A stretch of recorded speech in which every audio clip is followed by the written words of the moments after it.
अच्छा पिला माने आज आम संस्कृत बहिर सिंह शोषक कथा पाठटी पढ़ा। यही सिंह शोषक कथा पाठटी पंचतंत्र नामक पुस्तक आसी। से पंचतंत्र लेखक हेले पंडित विष्णु शर्मा। से छोट छोट बालक बालिका नीति शिक्षा पाई ये पंचतंत्र पुस्तक लिखिछंती। ये पंचतंत्र हेउछि गोटे आख्यायिका पशु पक्षी मानकर जीवन चरित को आधार करी नीति उपदेशपूर्ण कथा एठारे वर्णना करा जायछि। प्रकृत रे पंचतंत्र हेउछि शिशु मानक पई सर्वोत्तम एवं शिक्षणीय ग्रंथ अटे।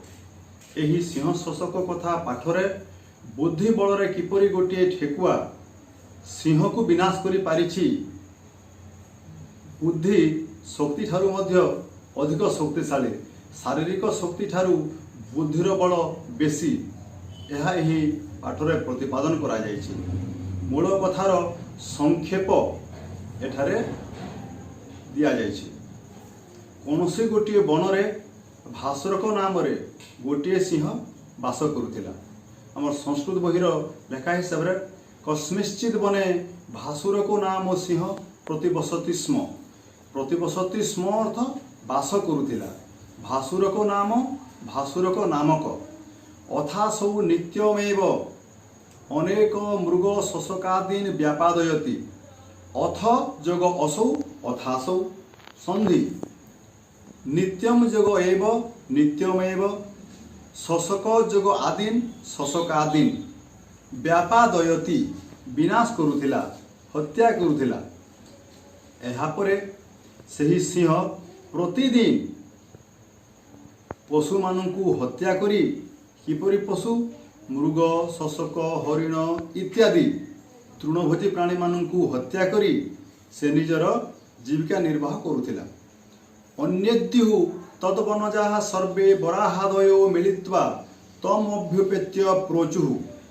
संधि देखु अथ जग अन्यद्यु एहा परे अन्य एक दिन तद वनजा सही जंगल रे जात होइतिबा, सही जंगल रे बढ़ुतिबा बास करुथिबा सर्वे बराहादय बराह बराह जग आदय हो बराह इत्यादि अन्यान्य पशु माने मध्य मिलित्वा एकजुट होई एकीभूत होई तम अभ्युपेत्य तम अभिउपेत्य ता पाखकु जाई प्रोचुहु कहिले।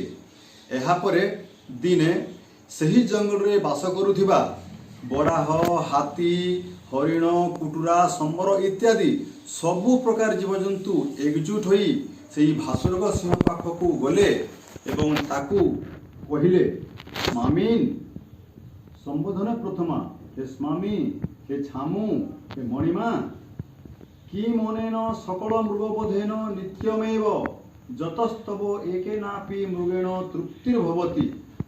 संधि देखु किम जग अनेन किमनेन नित्यम जग एव नित्यमेव जतः जग तव जतस्तव एकेन जग अपि एकेनापि तृप्तिः जग भवति तृप्तिर्भवति। शब्दार्थ नित्यम प्रतिदिन एकेन गोटे मात्र तृप्ति संतुष्ट सबु प्राणी एकजुट होई ताको अनुरोध करी कहिले मणिमा हे धर्मावतार आपण एक दिन रे एते गुड़ाए सबु पशु को हत्या करी कौन लाभ पाउछंती, जेहेतु गोटे मात्र जीवरे आपणकर तृप्ति हेउछि। अद्य प्रभृति तबो अद्य प्रभृति तवात्रोपविष्टस्य जातिक्रमेण प्रतिदिनमेको मृगो भक्षणार्थं समेष्यति। अद्य प्रभृति आजि ठारू तब अत्र उपविष्टस्य तुमे एठारे बसिथिबा समय रे जातिक्रमेण प्रत्येक प्रकार पशु मानक मध्यरु प्रतिदिन एक मृग गोटे पशु भक्षणार्थम समेष्यति तुमर खाद्य हेबा पई एठाकू आसीबो।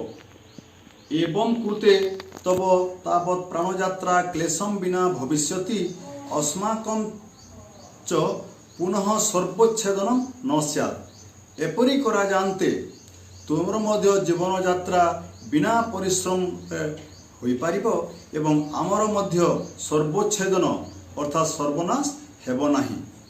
ताहेले वर्तमान आउ थरे यार सारांश बुझी नेबा। कौनसी गोटे बनरे भासुरक नाम रे गोटे सिंह वास करुथिला। से प्रतिदिन अनेक गुड़ाए पशु मानू हत्या करुथिला।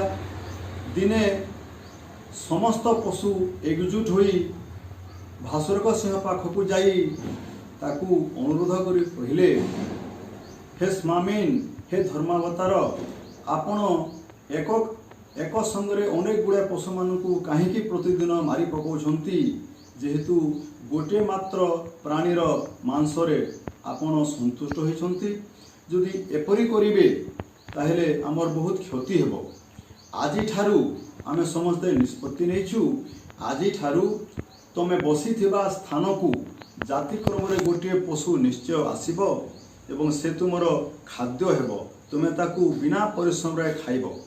एपरि कले तुमर आहार वृत्ति मध्य बिना परिश्रम रे होई जिवो एवं आमर मध्य किछि सर्वनाश हेबो नाही, आमे मध्य बंची जिवु। ताहेले वर्तमान आमे द्वितीय अनुच्छेद पाठ करिबा।